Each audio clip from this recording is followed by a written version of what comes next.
before I get to the show, to the review part of the show, I want to remind everyone, the GWA videos are still coming. The Global Wrestling Alliance videos will be up, should be, or still coming. The next one will be up shortly, or by the time this video is done, it should already be there. But, uh, plus, I'm going to have more, uh, content on my channel, including the return of some of my old, some of your old favorite uh, series that I kind of stepped away from for a while, but they'll all be coming back shortly. But let's get to the the TNA Impact Review Genesis Part 2. Kicks off with Dixie Carter, Rockstar Spud, and Rockstar Spud in the back with a lawyer, I'm guessing, panicking over the fact that the new investor, the silent, or not silent, but the mystery investor that hired the American Wolves last week is now trying to uh, change or trying to affect the world title match that Magnus will be in against Sting, stating that Sting will have uh, will have uh, his own well, Sting will get to choose a wrestler or someone to be in his corner for the match to make sure that Team Dixie does not get involved.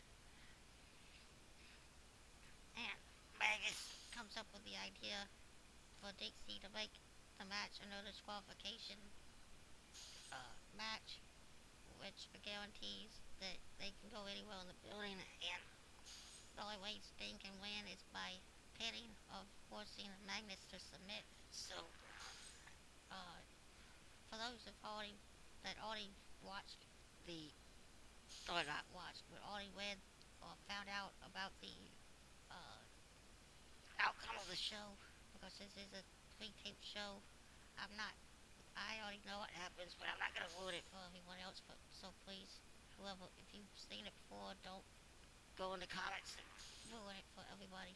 But, if there are some out there that didn't get to see the show live, or get to see the show on TV, this is the only way they can know what happened, unless they go to the website or something. But Sting, uh, after the backstage promo, we come to the ring where Magnus and Rockstar Spud, along with EC3, come to the ring, and Magnus says that Sting is trying to play politics and trying to change things on the fly. This brings out, he says that Sting is not the man he thought he was. This brings out Sting, who gets in Magnus's face again, just like he did last week, and Magnus ends up slapping Sting in the face. Sting uh, just laughs it off and stares him down, and uh, strikes back at Magnus, knocking him back into the corner and laying in a couple of punches before Rockstar Spud and EC3 jump Sting from behind. This brings out the Samoan submission machine, Samoa Joe, to help Sting clear the ring, and Sting informs Team Dixie and the TNA universe, I guess, that Samoa Joe will be the man in his corner during the main event. So I'm guessing they'll try to build Samoa Joe back up to prominence so he can take over the role that Sting will. Let's take over the role so he can be the next in line to face Magnus down the road. But a pretty good start to Impact. And coming up next is the first match of the night. Briefcase on a pole. Gunner puts his world title opportunity on the line against his former partner, I guess, Cowboy James Storm. Who's gonna win? I'm hoping it's James Storm, but I'll be happy with Gunner. Uh, but it should be an interesting show, so let's see how the rest of it continues. Gunner picks up the win in the Feast of Fire uh, uh, big case on a pole match. As James Storm looked like he was gonna grab the briefcase, but Gunner caught him with the electric chair off the corner, and Storm dropped the briefcase. Storm fumbled the briefcase when he landed. Uh, the rules of the match were you had to gain full possession and control of the briefcase, which apparently Storm did not, as he dropped the briefcase, and Storm was able to pick up the fumble as it were, and Gunner was named the winner and owner of the briefcase. Storm did not look happy, and I think this is going to build to some sort of a major rivalry between Storm and Gunner. But uh, uh, I don't want to bash it. I don't want to be one of those people that bashes TNA all the time. But that was kind of an anti-climatic way that Gunner won. But good, solid match in my opinion. We still got a little. We still got an hour and a half of Impact to go. So let's see how it continues. We come back to Impact. Well, we see a video. Apparently, the Impact 360 series, one of the videos of that series. If you follow Impact Wrestling on YouTube, it's a series that they put up series of videos they put up throughout the week to give backstory or backstage interviews or whatever for storylines. But we get an Impact 360 video on TV on the during Impact as Velvet Sky apparently opening a gift uh, from Sabin, and she at first she thinks it's just a teddy bear to say sorry for the way he's treated her, but it ends up there's also a lead pipe inside the bag. But when that uh, which apparently he wants her to use or to wants her to give to him during the match. That match is up next as we come back from another commercial. The X Division titles on the line for Sabin defending against Austin Aries, and Velvet Sky is in a cage at ringside. She comes out with the gift bag in hand, and when it comes after a few minutes, it comes time for Sabin to ask her for the bag. Sabin does, and he reaches in to get the lead pipe, but instead, it's just the teddy bear and nothing else. The pipe is missing. He starts arguing with. He starts screaming at Velvet. Well, to ask her what she did with the pipe. When Austin Aries comes diving off the wing post and hits a double axe handle onto the floor on Austin Aries. Uh, they go back inside where Aries ends up finishing him off with a missile drop kick in the corner, followed by the brainbuster for the 1-2-3. Austin Aries is your new X Division champion. But coming up next, I believe, is the cage match between Kurt Angle and Bobby Roode. A long-standing rivalry. It's about to come to a head, so let's see how it turns out. After another commercial break, we come back and we get a video promo of sorts from the Wolves, who claim that that the new investor who hired them will be revealed next week in Glasgow, Scotland, when they go overseas to England. Uh, when they go overseas to Glasgow, Scotland, the investor apparently will be unveiled, and I can't wait to see who it is. I'm hoping that it's someone like Jeff Jarrett or AJ Styles or somebody like that, but I could always be surprised. But After another commercial, we come back and it's time for the cage. The cage match between Bobby Roode and uh, Kurt Angle. It's a very long, it's a lengthy match that much longer than the ones that we've seen so far on the show. Uh, Angle at one point hit the not he didn't hit it, but he attempted uh, the top of the cage moonsault that he's known to do in the cage matches a lot. He attempts that moonsault, but just like normal, Bobby Roode moves out of the way, and Angle clutch lands in the middle of the ring. In the middle of the ring, uh, it looked like Bobby Roode was about to crawl out of the cage when Angle was down, but Angle was able to pull him back in. The match came to an end when Angle, at one point, started to climb down the side of the cage while Roode was crawling out the door. It was a photo finish, but Kurt Angle just barely makes his just barely plants his feet on the ground before Roode can, which means Angle is your winner, and apparently he can now, with good conscience, join the TNA Hall of Fame, uh, which is what he said. What he talked about before the match. He said that, well, not before, but leading up to this match, he claimed that he could not join the Hall of Fame without good consciousness, without first believing that he could beat Bobby Roode, which he just did. But still to come, the world title match, Magnus versus Sting, the world title versus Sting's contract. A lot of people already know how this ends, but I'm still gonna call it like I have no idea. But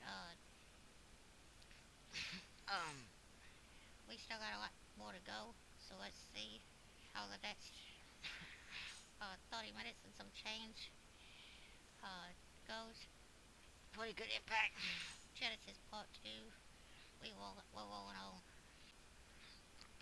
I forgot to mention that after Sting made the announcement that Samoa Joe would be in his corner, Dixie Carter told Rockstar Spud that he would go one-on-one with Samoa Joe, which Rockstar Spud was not too happy about until Dixie and then later on her nephew EC3 popped up uh, uh, Rockstar Spud to the point that he actually believes he stands a chance against Samoa Joe. But that match is coming up next. But before that, we saw the Bromance. Just how we saw the Bromance come out in what was supposed to be a tag team match against EY, Eric Young, and Joseph Park. It ends up with the Bromance double teaming Eric Young, who came out first, and which led to the return. At least I don't know if it's for one night only or if he's actually back for good, but the return of the Monster Abyss as he decimates the Bromance and their DJ Zema Ion, uh, where he hit the choke slam on uh, Jesse, I believe. He then hit the Black Hole Slam on Robbie E and finished it off with the uh, shock treatment backbreaker on uh, DJ Zema Ion. Eric Young got to his feet and tried to make peace with Abyss, and almost got choke slammed. But instead, Abyss releases the hold and simply walks out, leaving EY in a state of shock. Is Abyss finally back for good? We'll have to wait and see how this turns out. But like I said, coming up next, Samoa Joe and the decimation, in my assumption, of Rockstar Spud. It's coming up next. Let's see how it turns out.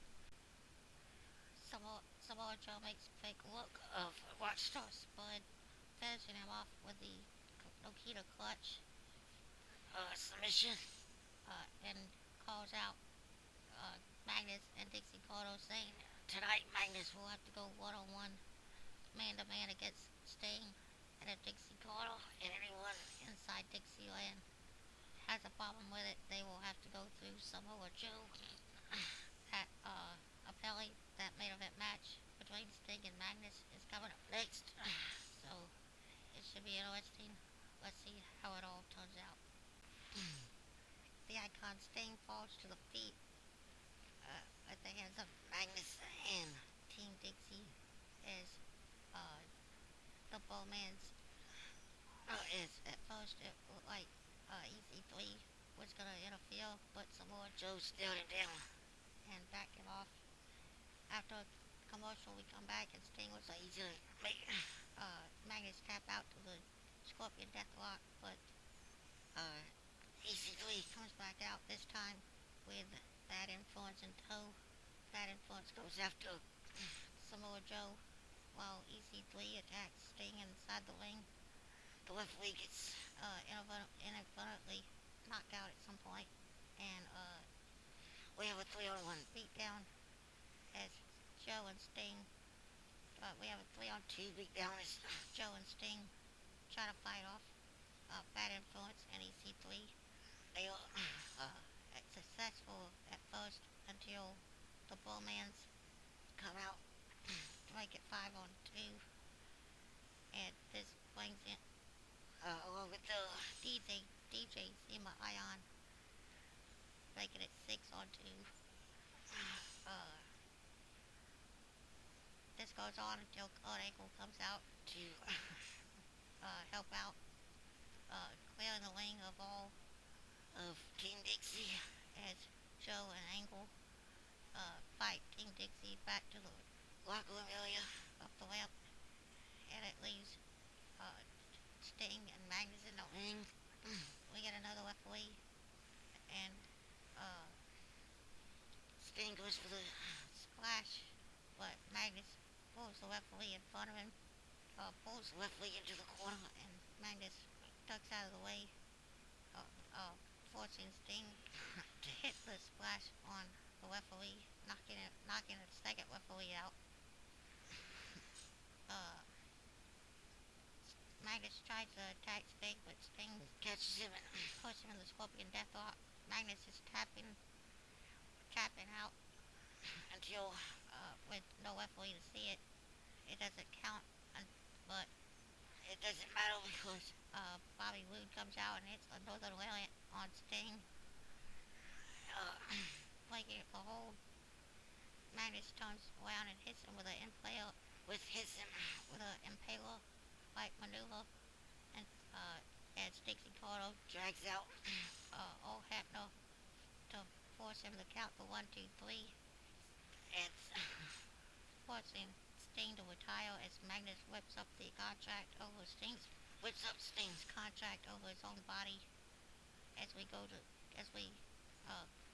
TNA goes off the air. But who is the secret investor?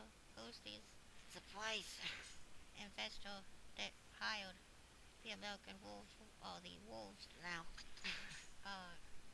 We'll find out next week as TNA emanates from Glasgow, Scotland, and I'm hoping that it's someone like Jeff Jarrett or AJ Styles, I'm hoping it's Jeff Jarrett or Styles or someone huge of that sort, but we'll have to wait till Impact Wrestling is next Thursday to find out.